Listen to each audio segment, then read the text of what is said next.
Hello, my name is Eric Von Connors. I was just a normal guy until the night I learned what I truly was. A half-breed. Half vampire and half angel.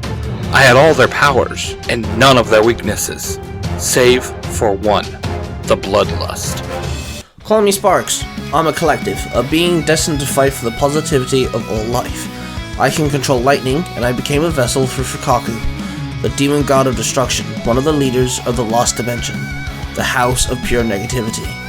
When we learned that our entire lives were for the amusement of the creators of the universe, truth be told, we gathered our friends and enemies, and we killed them. Also on that faithful night, I discovered the Order, a group dedicated to safeguarding the delicate equilibrium between good and evil. Get ready for a journey through the supernatural, where vampires, angels, and lycans coexist, each with their own struggle and triumphs. Come along with me, and together we'll embark on an adventure into the most epic tales that will defy even your expectations. And in results, we were given their power. Multiversal, god-level power. But in results, we angered their race, the Lumalaya, who, in return of us killing two of their own, threatened every single life in all universes. Now, with my group, my brother, and Fukaku, we go about and build an army from all universes, keeping them safe at the same time, ready for the war to save the idea of life itself. Welcome, my friends, to the Order. We are the Mysteries. Within Order and Mystery. Chapter 2.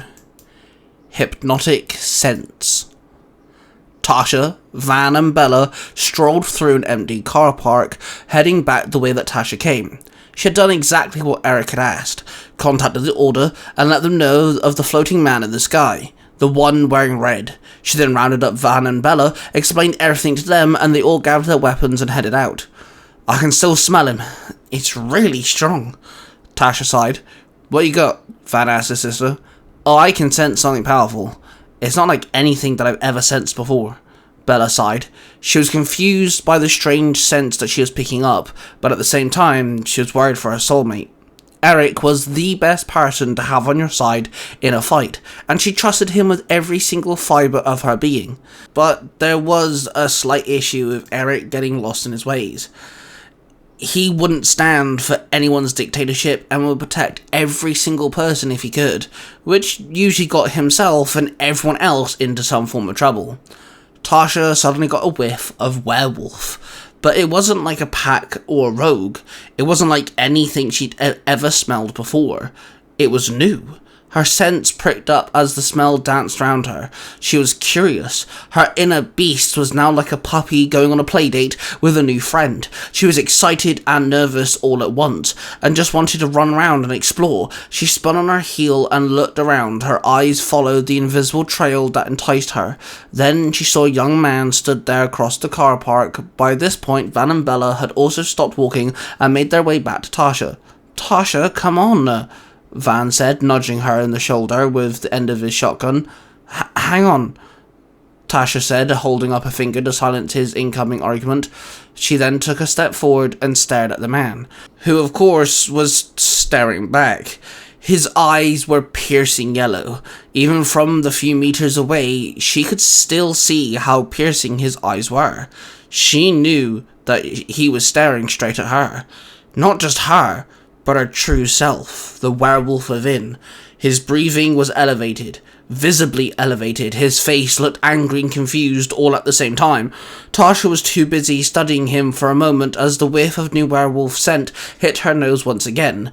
It then hit her like a double-decker bus. He was the werewolf. Tasha suddenly had the sudden urge to shift. She could feel it under her skin, trying to rip out of her. The smell of the new werewolf was making her head feel woozy, like she was slightly hungover. But then it became tenfold. She looked down at her hand. Her nails had become claws. She knew that she had to do something. She then had to fight this new werewolf. She wanted to dominate the newbie. She wanted to prove she was the hierarchy. Tasha? Girl, you good?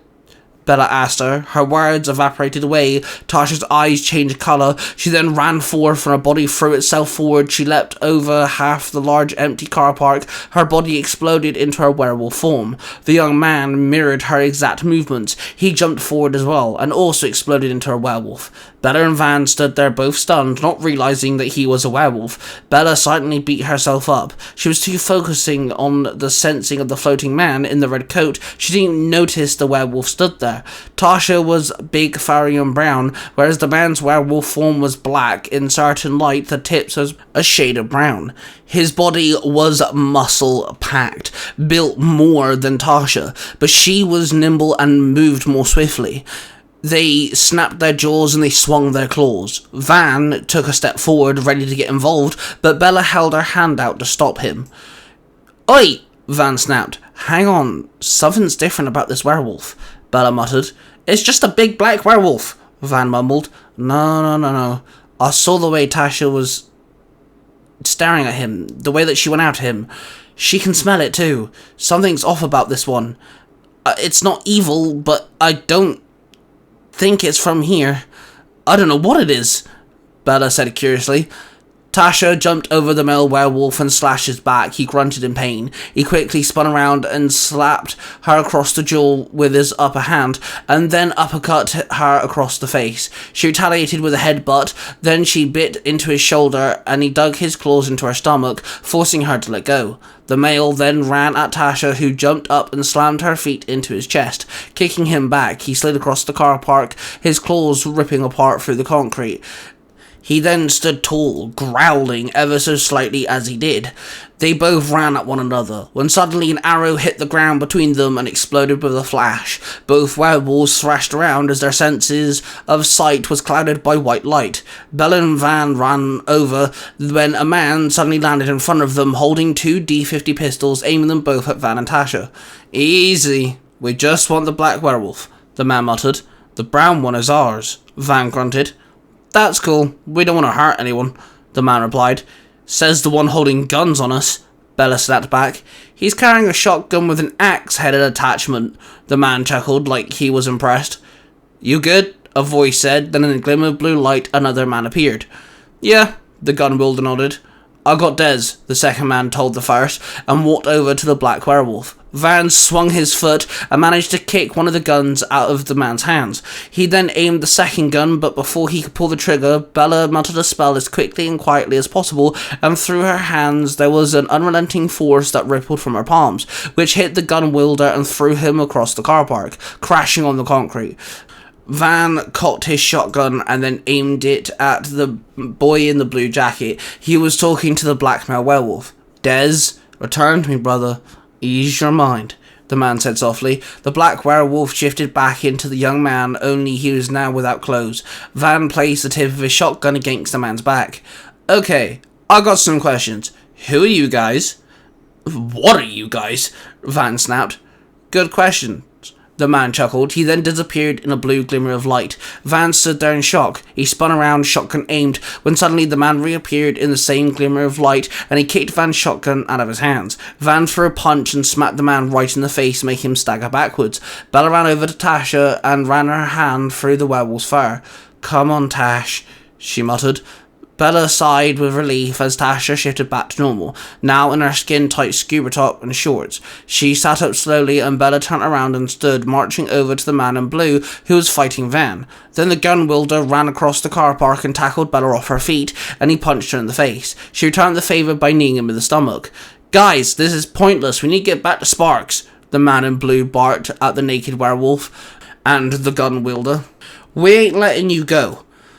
Not until you tell us what the hell you guys want, because we have seen some crazy shit just now, and you guys are very different to what we're used to," Bella snapped before she was kicked in the stomach.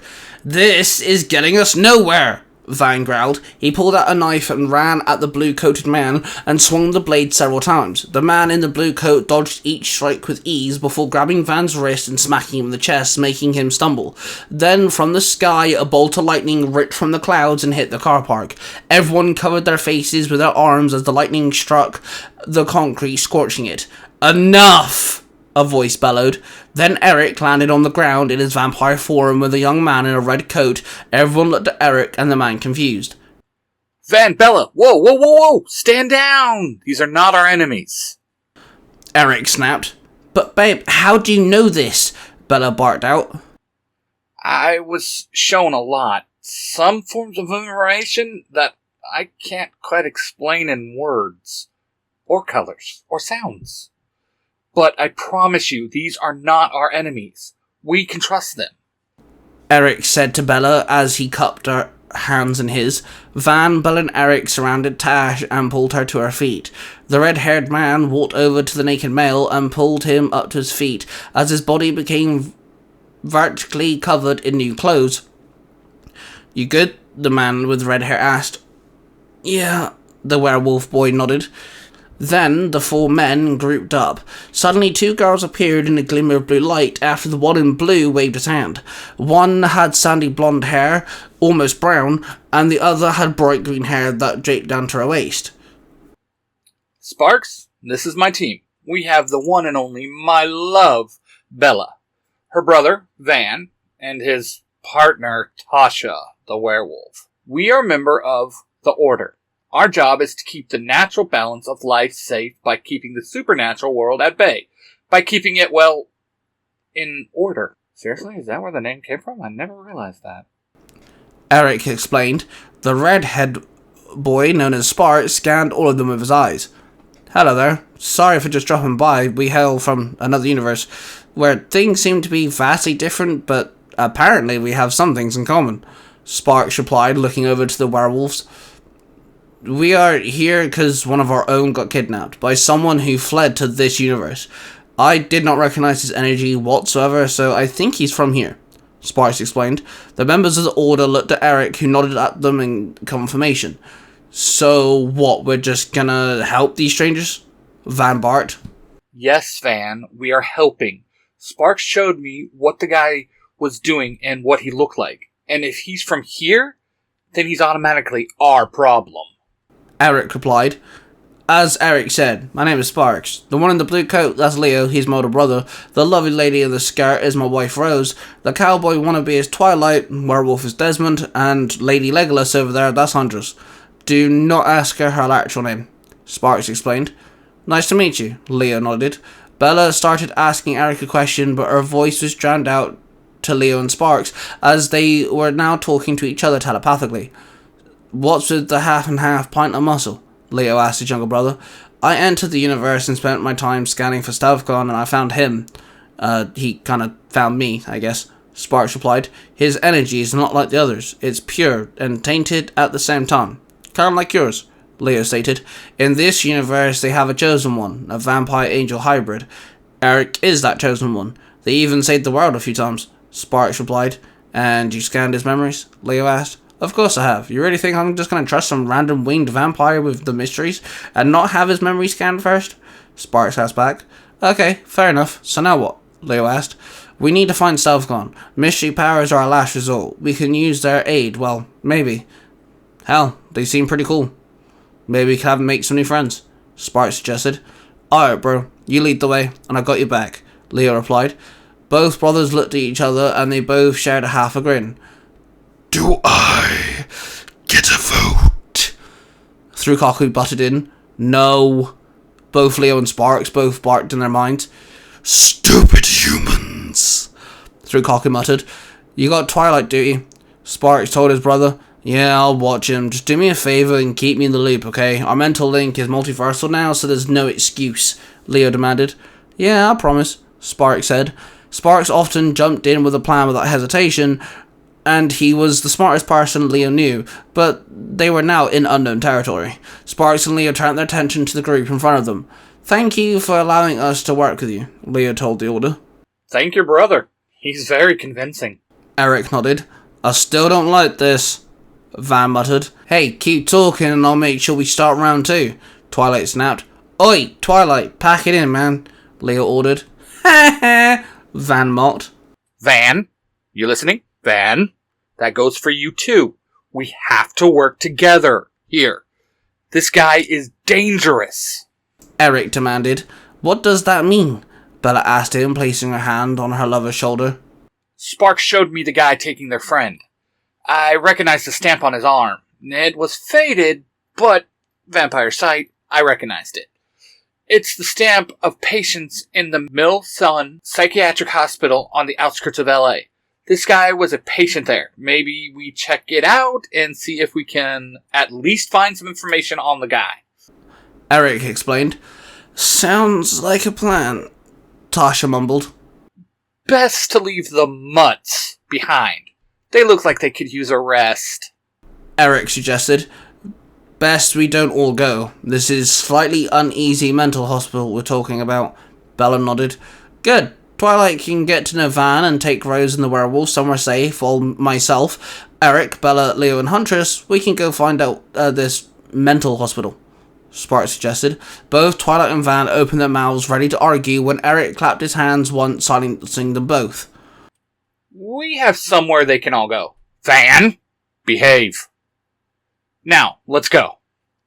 Eric told them. Van and Twilight helped Desmond and Tasha. Rose joined them and they headed to a hidden location that only the Order and Eric and his team knew about, whilst Eric and Bella led Sparks, Leo and Huntress to LA so they could find out information on the person who kidnapped Stealthgone. What you have just listened to is a product created by the Three Ranger Bros Studio. Hosted by three cosplaying fathers who happen to be massive geeks of all sorts of fandoms. They are Mark, the Red Cornish Ranger, Cosplay Dude 637, and Ty Tiger. The studio covers different types of YouTube videos, TikToks, podcasts, and live streams. If you wish to find out who cosplays who, the YouTube channels, the TikTok accounts, and the podcasts, and all of the other social media platforms, please go to the 3rangerBroStudios.com.